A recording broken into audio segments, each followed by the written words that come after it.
Media is acting as a channel of communication between the government and the governed. It plays a very crucial role in sensitizing the masses. Specifically speaking, how do people come to know about the policies of the government? It is through media. How do government come to know about the plight of the people? Again, it is through media. So media is acting as fourth pillar of democracy. Fearless journalism is a core of a free society. So initially, Britishers, why did they come up with different act to suppress the Indian newspaper? And precisely the target was vernacular newspaper. Like I'll give you a very simple example.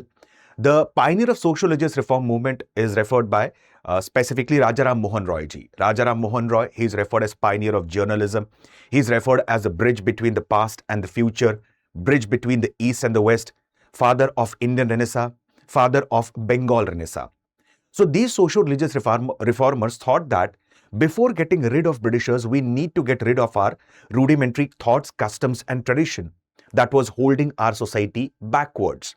Like for example, sati system, child marriage, female infanticide and many more. It is believed that at that time, Rajaram Mohan Roy, Pandit Ishwar Chandra Vidyasagar, they played a very major role in sensitizing the masses against these social evils through their newspaper, pamphlets and journals. But with the passage of time, these newspapers, these pamphlets and journals were used as an instrument for sensitizing the masses against the exploitative character of the British rule. And it all started with Sir Arthur Richard Wellesley when for the very first time he came up with Press Censorship Act 1799. The basic objective of the Press Censorship Act 1799 was specifically to stop the French from publishing anything derogatory against the British interest. Then finally comes Licensing Regulation 1823. As per this act, press without a license was considered as a penal offence. And the first target was Rajaram Mohan Roy's Persian magazine Mirat-ul-Akbar. Then during the time of Viceroy Lord Lytton, Britishers came up with Vernacular Press Act 1878. And the target, as you can see on the board, was the major newspaper Amrit Bazar Patrika, which was known for its epitome of fearless journalism. Hello everyone. Hi, this is Alok Ojha. Welcome to StudyIQ IAS English. In today's session, we are going to understand about one of the fearless newspapers at that time by Shishir Kumar Ghosh ji, and that was Amrit Bazar Patrika.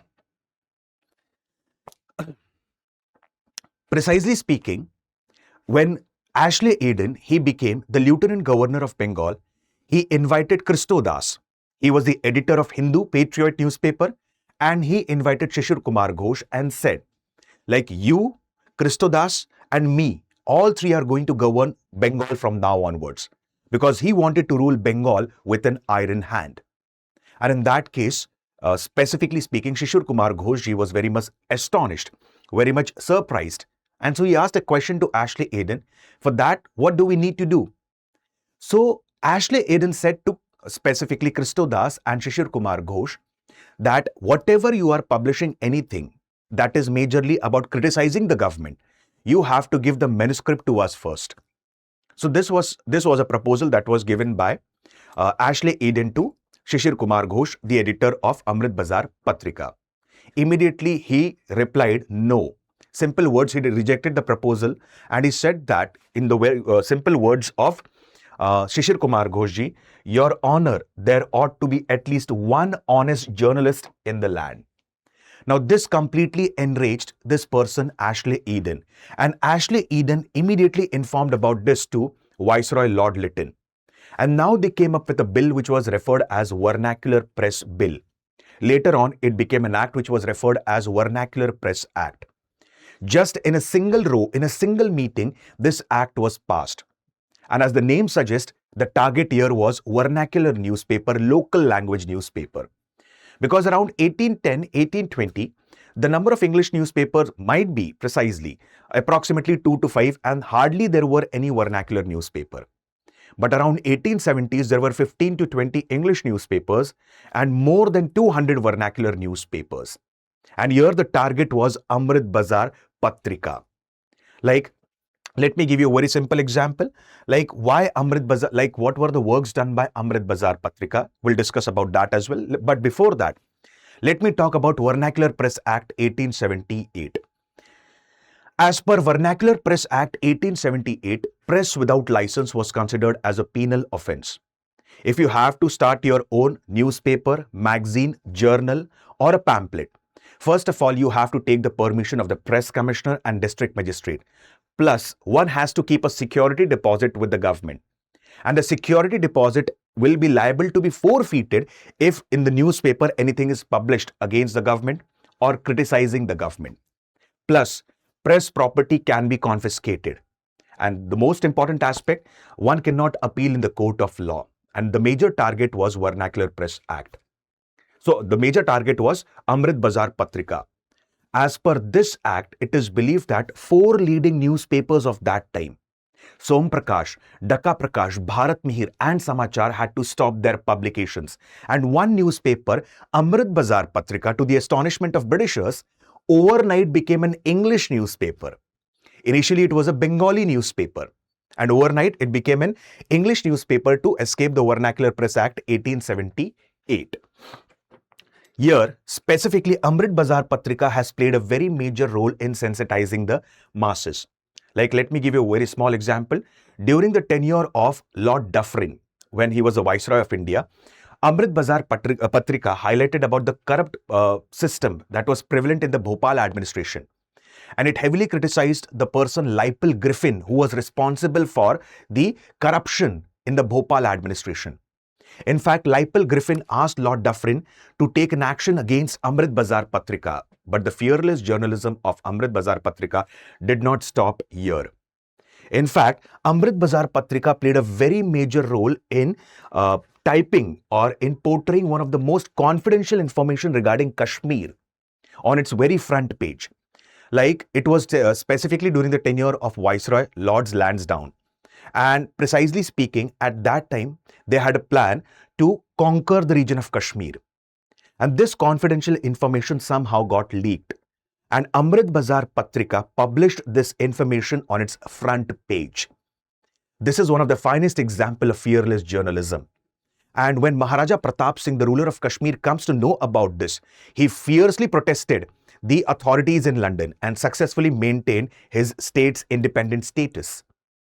Apart from this, Amrit Bazar Patrika also played a very major role when Bal Gangadhar Tilakji, who specifically was an extremist or a radical leader of Indian National Congress, like he was being jailed around 1897.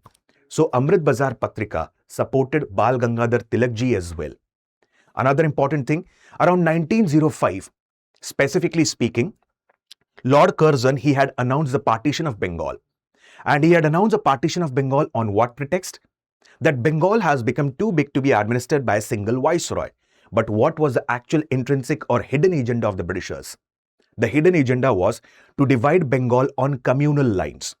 Because West Bengal was a Hindu majority province and East Bengal was a Muslim majority province.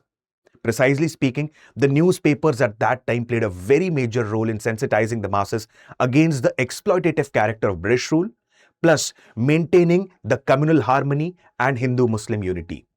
In fact, Amrit Bazar Patrika signed petition with 1 lakh people in East Bengal, that how many of you are supporting the partition and how many of them are against the partition. So that is one of the finest example of fearless journalism that was portrayed by different newspapers, precisely our vernacular newspaper during our India's freedom struggle. My friends, StudyIQ IAS has come up with 2027 and 2028 batches. So one can visit the website of StudyIQ IAS and get the detailed information about these batches. The batches are completely based upon SMART model.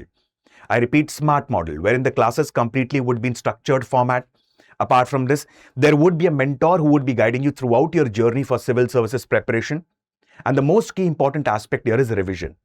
I usually keep on saying in my paid classes as well as on YouTube, revision does plays a very major role. It is better to read one book 10 times rather than reading 10 books. So specifically, you can visit the website of StudyIQ IAS. You can purchase the course from there by using the code Alok Live that is flashing on your screen. I repeat the code Alok Live. With this, I'll stop my words for the day. Thank you and have a very nice day. Jai Hind.